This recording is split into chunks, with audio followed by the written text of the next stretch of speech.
Cooker விசில மறந்து உணவு வீணாகி போச்சா? இனி அந்த கவலையே வேண்டாம். வழங்குகிறோம் உலகின் முதல் விசில் கவுண்டர் குக்கர், புதிய அல்ட்ரா குரோனோ. அல்ட்ரா என்றால் ஆரோக்கியம்.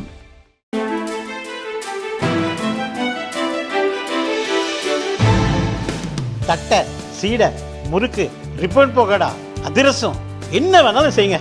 ஒரே ஒரு 5 லிட்டர் இதய மந்த்ரா கடல் எண்ணெய் பேக் ஒரு மாசம் முழுசுக்கும் அத்தனை சமையல முடிச்சு விடலாம். இதய மந்த்ரா.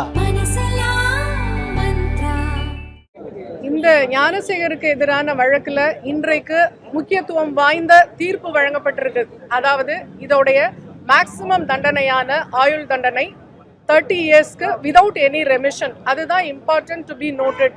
விதவுட் எனி ரெமிஷன்னா அவர் அந்த ஆயுள் தண்டனையை முழுவதுமாக அனுபவிக்க வேண்டும். வேறு ஏதாவது ஒரு காலகட்டத்தில் சிறப்பு சலுகைகள் எல்லாம் அவருக்கு வழங்கப்படாது அப்படிங்கிறது அதோட சிறப்பு.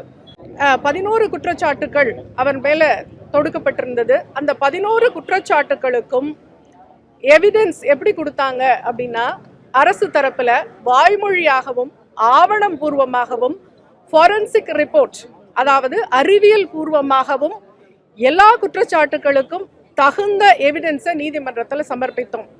அந்த எவிடன்ஸை வந்து நீதிமன்றத்திற்கு திருப்திகரமாக இருந்ததனால்தான் இன்றைக்கு இவ்வளவு பெரிய முக்கியத்துவம் வாய்ந்த ஜட்ஜ்மெண்ட் இன்றைக்கு கிடைத்திருக்கு.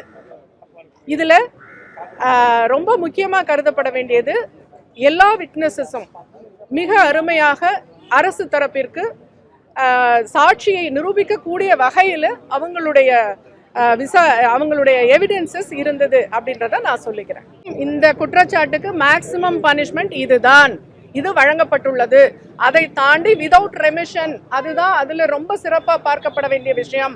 விதவுட் ரெமிஷன்னா எந்த ஒரு சலுகையும் அவருக்கு கிடையாது, எந்த ஒரு நன்னடத்தை காரணமாக வெளியே வருது, இதெல்லாம் எதுவுமே கிடையாது. ஆயுள் தண்டனை முழுமையாக அனுபவிக்க வேண்டும். இந்த வழக்குல யாருமே பிறல் சாட்சி யாருமே இல்லைங்க, எல்லாருமே தெளிவான சாட்சிகள் தான். இழப்பீடு வந்து அவனுக்கு அந்த குற்றவாளிக்கு கொடுக்கப்பட்ட அந்த ஃபைன் அமௌண்ட்டை பெண்ணுக்கு இழப்பீடா கொடுக்கணும்னு நீதிமன்றம் கொடுத்துருக்காங்க. அது போக டிஎல்எஸ்க்கு அவங்க ரெக்கமெண்ட் பண்ணியிருக்காங்க. டிஎல்எஸ் என்ன கொடுக்கலாம் அப்படின்னு நினைக்கிறாங்களோ அந்த காம்பன்சேஷனை கொடுக்கலாம்னு டிஎல்எஸ் வந்து ரெக்கமெண்ட் பண்ணியிருக்காங்க. பெண்கள் பயந்துட்டு, அநீதி இழைச்சவனுக்கு பயந்துக்கிட்டு அப்படி உட்காரக்கூடாது. அந்த பெண் துணிச்சலா வந்து கொடுத்ததுனால இன்றைக்கு அவனுக்கு அந்த தண்டனை கிடைக்கப்பட்டிருக்கு. எனவே பெண்ணுக்கு அநீதி ஏற்படும் பட்சத்துல சட்டமோ மாண்புமிகு நீதிமன்றமோ அரசாங்கமோ பார்த்து கொண்டிருக்காது என்பதற்கு இந்த வழக்கை ஒரு எடுத்துக்காட்டு. நன்றி, வணக்கம்.